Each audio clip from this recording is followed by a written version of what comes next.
PlayStation. The original PlayStation launched in 1994 in Japan and came to the US in 1995. Sony wasn't even supposed to be in the console business at first. They were building a CD-ROM add-on for the Nintendo SNES.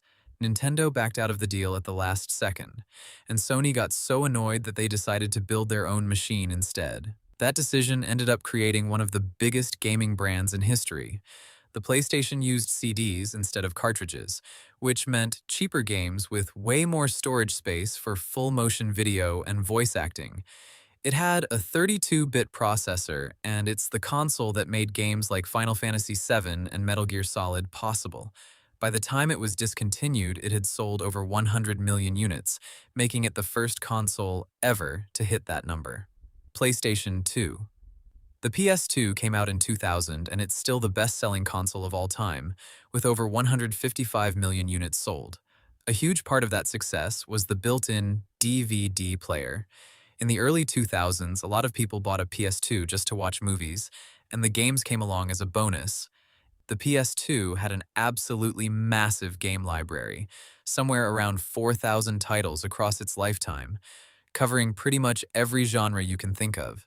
Sony kept manufacturing it all the way until 2013, which means it had a production run of 13 years.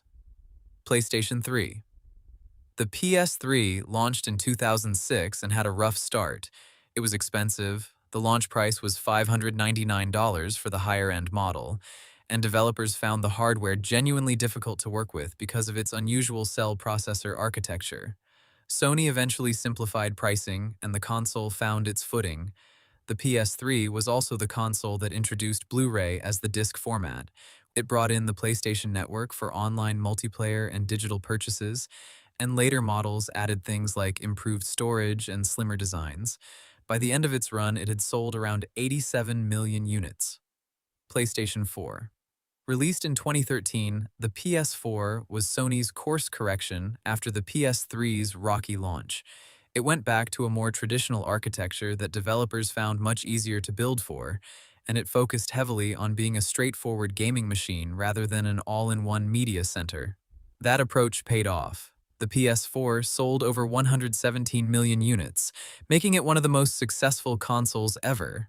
It's the generation that gave us games like Horizon Zero Dawn, God of War 2018, and The Last of Us Part 2. Sony also released a PS4 Pro version partway through the generation, which supported 4K output and boosted performance for supported titles. PlayStation 5.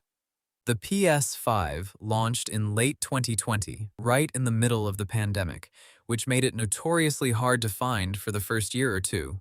It introduced a custom SSD that dramatically cut load times, sometimes going from a full minute down to just a few seconds. It also brought in the DualSense controller, which added haptic feedback and adaptive triggers, so games can simulate different textures and resistances right through the controller. The PS5 came in two versions at launch, a standard model with a disk drive and a digital edition without one. Sony later released a slim redesign and a Pro model aimed at higher performance for 4K gaming. PlayStation Portable. Known as the PSP, this was Sony's first real attempt at handheld gaming, launching in 2004 to compete directly with Nintendo's DS. It used a proprietary disc format called UMD, which stood for Universal Media Disc, and it could play games, movies, and music. The PSP had genuinely impressive hardware for its time, with graphics that came close to PS2 quality in a device that fit in your pocket. PlayStation Vita. The Vita came out in 2011 as the successor to the PSP, and on paper, it was an incredible piece of hardware. It had a high-resolution OLED screen, dual analog sticks, a touch screen, and even a touch panel on the back. The problem was game support. Publishers didn't commit to it the way Sony hoped, partly because mobile gaming on phones was exploding at the same time and eating into the handheld market. The Vita ended up selling somewhere around 15 to 16 million units, which is respectable, but far below its predecessor. It's often remembered as one of the most technically impressive consoles that never got the game library it deserved.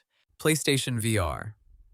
Sony's first step into virtual reality launched in 2016 as PlayStation VR, plugging into the PS4 to bring VR gaming to a mainstream console audience without needing a gaming PC. It used a single OLED screen and external tracking cameras, and it managed to be one of the more affordable ways to try VR at the time.